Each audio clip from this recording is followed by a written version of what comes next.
All right, so if you're listening to this on the audio, you just heard the interview, Get Your Health On with Dr. Somia. If you're seeing this on YouTube or Natural News TV, some other outlet, go to healthconspiracy.com, look for the Get Your Health On link through Dr. Somia, and listen to the full interview. So I'm doing some follow-up questions. It was a really great talk you gave at the Naturally Organic Healing Center last month. I really enjoyed it. And you said a lot of stuff that was like new to me, even though I interviewed you 10, 15 times, who knows how many times. Yeah, a million times. Yeah, lost count at this point. So I want you to, if you can elaborate a little more on water, because that's so foreign to people. They think they got to drink 8 glasses a day. Even when they're urinating clear 3 times an hour, they still got to get their quota in. So not just that, if you could elaborate on that some, but also too, if you talk a little further about drinking warm water, room temperature water versus cold water would be great. All right. So if you think about your body as an energy medium and not just as a physical body, because we are not just robots, we have something that's actually flowing in our body that makes us alive. If you consider that, then all these organs are working in conjunction with each other. They are working together to create who we are. So if you think about, for example, just your kidneys, okay, your kidneys' function is to filter out substances that are required for your body. Okay, so it actually takes it back. So it sends it back to your body and then sends out the things that you're not required to have and excretes it as urine. But so that is the function of the kidney itself. The function of the kidney is not to excrete water alone. So when we drink large quantities of water, especially for people who drink it first thing in the morning, like they get up in the morning and they drink like 3 glasses at one time, something like that would actually drain the energy through your kidneys, because now your kidneys' job has shifted from excreting and filtering substances that are needed and not needed to just excreting water, because your body cannot keep so much of water. So it can only have so much of water. If there is more than that, that would actually change the tonicity or the osmotic pressure in your blood. So whatever the concentration of substances that are dissolved in your blood should be equal to substances inside the cell. So if we drink water, what happens is there is so much of more water in your blood, and now the cells, in order to make it same or similar, what it's going to do is the cells are going to take up that water. Now the cells, because they already have a cell membrane, they cannot just keep taking up water. What will happen is eventually they'll actually swell up and burst. So in order to prevent that, your kidney, it actually starts eliminating all that water because it's not supposed to be in your blood, which will affect your tissues and your cells. So now it has completely changed what it's supposed to do and doing something else that it's not supposed to do, which is a waste of energy, essentially.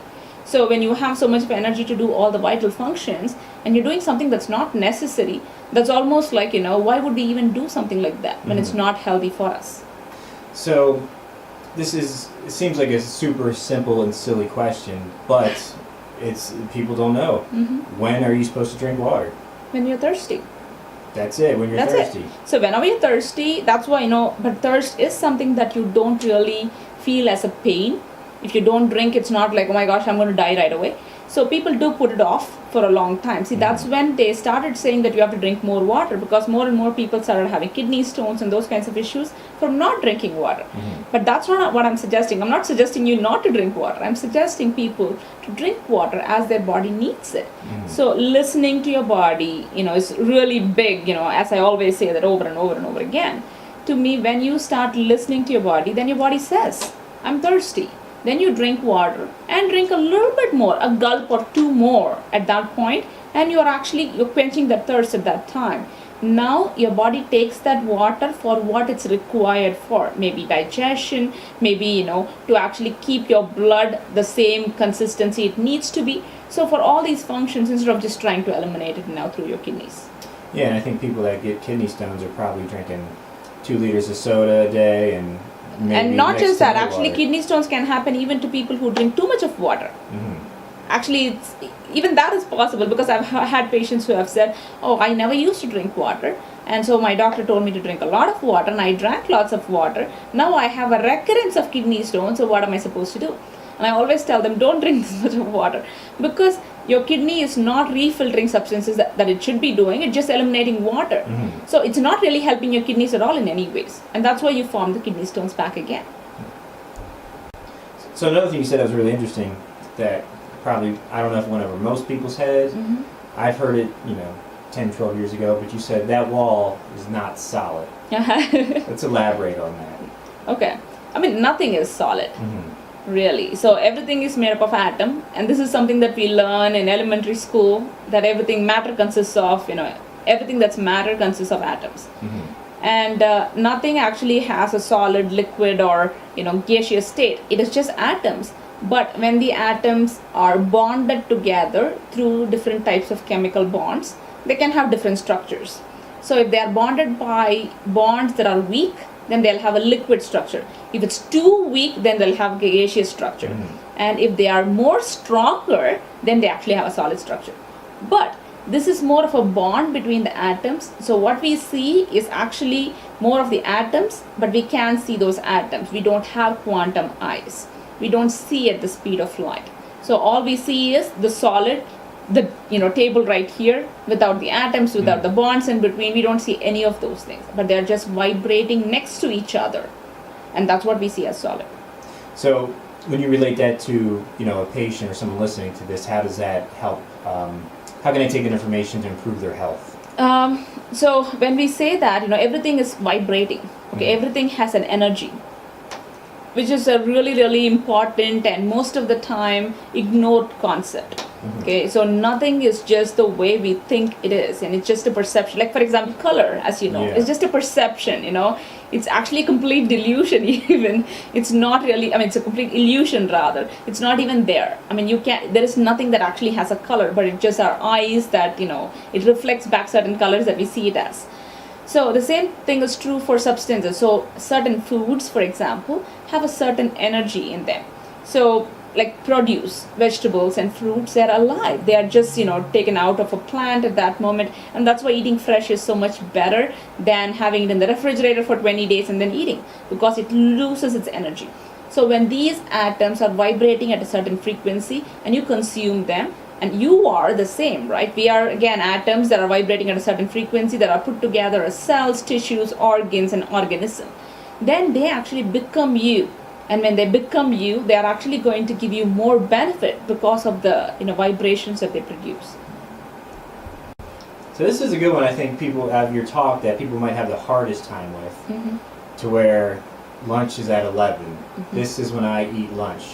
Even if you're not hungry, you have to eat it now because you're not going to have 4 hours or 5 hours so you get to eat again. Right. What do you suggest to get around that problem? Sometimes, people do take breaks from their job. It's not like they don't take breaks. So, sometimes if they become more aware of it, they can even go talk to their organization or their bosses about it and say that, this fixed timing is not really good for us. So, we can all do they can still do time sheets where they actually sign in this time, sign out at this time. And, they can actually make changes as to, okay, I'll go at this time, because usually I tend to feel hungry this time. Most of the time we actually do fall within a certain range of time. It's not like today I feel hungry at 11 and tomorrow I feel hungry at 3. It's probably at 11:15. It's not going to be too far out because your body has a certain rhythm too. So it's okay to follow that rhythm as long as you start to feel hungry at that time. But it's not okay for many people who don't feel hungry at 11 and they're just eating their lunch. Then it's actually not beneficial at all because their body is not ready for the food right now. So what happens? Does the food just get stored as waste, or? Not essentially. It doesn't get digested. When it doesn't get digested properly, that can actually cause so many different problems. What is not digested, your liver actually has a very hard time processing that. And sometimes it can actually enter into your bloodstream, which cannot be usable. So the cells will also have the same problem because it can only take up things that are usable. They cannot take up anything and everything that comes to your blood. So then the cells actually become starved. And then we'll actually have all kinds of dysfunction at the cellular level, which would translate into a disease over a period of time. So is there any suggestions, say someone goes to their organization or their boss and they say, no, you eat at 10 or you starve, or, maybe that's a little cruel, most bosses, but maybe they won't get their times adjusted. Is there anything that can aid the digestion? Maybe drink some diluted apple cider vinegar with the meal? So what would help is they can actually drink a tea after a meal, like maybe 20 minutes after that, warm to hot chamomile or something like peppermint tea, I mean, the concept of eating a peppermint candy came from somewhere, but not really as a peppermint candy. That's not really useful at all. That's actually bad. But what would help is drinking a peppermint tea at that time. That actually aids in digestion. And also people can do another thing, which is to really chew their food in their mouth. And when they start to chew, I mean, at that point, you really don't need any acid. You don't need enzymes. You can do half of your digestion in your mouth. And if you start your digestion there, then there is a more possibility of it digesting better in your digestive system. So another thing too, it's interesting. You said people don't crave food; they crave taste. So what about if someone, you and I, we only eat plants. We don't eat animals. But for that person that says, "I just crave meat," I always looked at it. Maybe they're craving some mineral or vitamin in that flesh that they could get from something else. No one is actually craving a steak. Right. People crave Doritos because it has MSG in it. Right. People crave coffee because it targets the pleasure center of the brain and it's addictive. So if someone thinks they crave meat or they, if they crave Doritos, maybe this is the perfect video for them to be watching. But so can you elaborate on that a little bit? You crave taste. So for example, some people would say this to me, oh, I'm craving steak now, and they may be deficient in iron. Okay, and that's why they probably are craving that. Your body actually wants certain things from your foods. It's not really just wanting that food. Anything that you actually give that's similar to that and will provide the same nutrients, it's perfectly fine with it. And some foods are also addictive, and as they are addictive, like sugar, sugar is very addictive. And so if you have a tendency to have more sugar on a regular basis, then you would crave it more. So the only way to get off of that is to go off of them completely for a period of time, maybe even a month at the most. And then now you actually know what your body really needs, and not really just craving because you have been eating it for such a long time and it has got used to it. So to actually understand what your body needs, you'll actually have to take a step back and look at it and see what I really need, rather than I'm just eating this mindlessly. Yeah. Do you, if you would say one food is the devil, would it be sugar? Yeah. Yes. That's more addictive than even drugs. I believe. See, I can have it from time to time, and I'm not addicted to it, but I think liquid sugar is probably, maybe with the exception of factory farm meat, the worst thing you can put in your body. Yes, definitely. My the guy who brought water to the warehouse said, "Hey, I got some pomegranate artificial stuff," and I was like, "If you have some organic, talk to me." He gave me organic tea, had sugar in it, so I bought it for my workers. But I was like, "Let me drink half. Let me drink one just so I can have one." And about halfway through, I started feeling irritable. So is that the chemical process in the body? Definitely. I mean, the sugar, it actually kind of targets certain parts of your brain that actually makes you produce certain chemicals, and that makes your body feel happy as long as you're drinking that. But as soon as you finish drinking it or finish eating whatever you're eating that has sugar in it, now your body actually craves for it, and that makes you more irritable instead of making you feel the happiness. And it's like that can even be quenched by taking something like fruits. The same sugar, the sweet craving would go away by eating a sweet too. And a lot of times we can't even eat like a whole apple. I've always noticed that as I'm eating, like if I want to just bite on an apple and just chew on it, I after like half apple I'm like, oh my gosh, this is too sweet, I can't eat it. And that's how much your tongue really needs. It doesn't need so much, but we just eat mindlessly, and that's when really the problem comes. Alright, so let's talk a little more the difference between warm water and cold water, because everyone likes cold water. I've been actually drinking room temperature water for a few years now, just kind of intuitively made the switch, and I don't even really like cold water. So I know you talked about it in the talk, but if you want to go over that again or elaborate, what's if you think about your body's temperature, for example, okay, just let's talk about just temperature first, and then we'll talk about why warm water and cold water and room temperature water. So when you think about just your body's temperature, it's at 98.46, around that. Okay, that's where it hangs.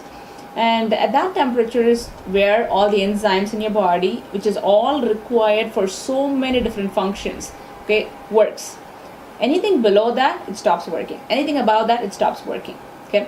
So every time we actually drink, and then think about our digestive system, the next one, where really the 5 elements as we talk about, one element which is fire is in your digestive system. The digestive fire, as we colloquially say, is what actually helps us digest foods. Okay, so and there's all these enzymes that actually work perfectly in that environment, in this heated environment. And enzymes are very, very important for digestion. So let's say that someone actually eats a big steak, okay, and then they actually have this cold soda or cold water even.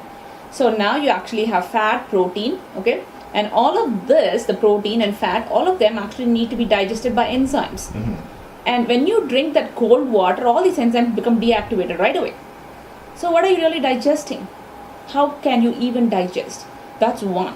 The second thing is, whenever you lower your body's temperature, even in general, your body needs to expend more energy to just bring it up to 98.6, which is where it actually likes to be. So this is like a constant expending of energy for something that's unnecessary, where it can actually be spending that energy in healing, repairing, okay, or just, doing the function that it needs to do. What about drinking water with meals? Most people still That's drink not water with advisable meals. at all. Yeah. So you don't actually drink water right before the meals, during meals. You only drink water after the meals, and that too only like 15-20 minutes after the meals. And preferably when it's warm to hot, because your body's temperature is that, then it actually helps the digestion. So enzymes work better, and so also enzymes actually need water to break it down. Okay, we call it hydrolysis. The chemical reaction itself is called as hydrolysis, which means hydro means water, lysis means destruction or splitting. So what it does is it actually takes these foods, with the help of water it splits them. So water is essential, but not during or before, only after. And I mentioned to you before we started recording, I'm following the microbiome diet by Dr. Raphael Kelman. He does suggest drinking a little diluted apple cider vinegar with your meal. Think that's good for to get stomach acids? It may help with just a little bit, like sips of it, not really drinking like, even half a glass of Yeah, it, I just think it was sips. something like three tablespoons diluted by 6 or something. So what would that be, about half a cup or more? Right. So Yeah. you can sip them exactly. throughout. Yeah. Yes, definitely. So before I came over, I got this stuff at Trader Joe's. Just speaking of the microbiome, I got some. I just want to show this. We got some fermented Sauerkraut. sauerkraut. I don't know if that's on. Can you pick that up so I can see it on camera? Yeah, a little fermented sauerkraut. It's not organic, but I'm willing to make exceptions for fermented food for the next couple of months. But we were talking about fermented food, so can you just break down what fermented food is and why people should eat it? Fermented foods, this one sauerkraut is just vegetables, and this one has cabbage, Persian cucumbers.